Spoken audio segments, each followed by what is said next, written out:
This is why you have to be careful when picking a coin. I picked a coin last night called NFT starter, and I went to go trade it, and I made a mistake. So if I go to trade, so switch that, go to max, it tells me the price impact is too high, which means there isn't a sufficient liquidity. Like, I can't get the money that I have out of it because there's not enough money in there to give it to me. So I figured that out because I went to CoinMarketCap where I got it, and I looked at the two places. You got to make sure you look at this, and you can see it's on.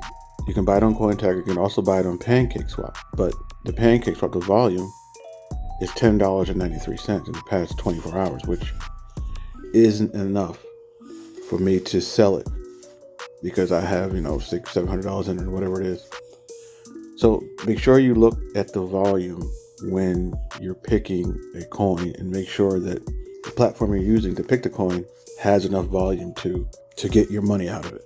And this is a mistake for me. So I don't know what I'm going to do or how I'm going to fix it. Only thing it looks like I can do is just wait until enough volume goes onto PancakeSwap so then I can sell it. Or I can try to go on CoinTiger, which I did, but apparently CoinTiger isn't available to United States citizens. So I might have to eat this $700 that I put on this. We'll see what happens. Make sure you take a look at that before you buy.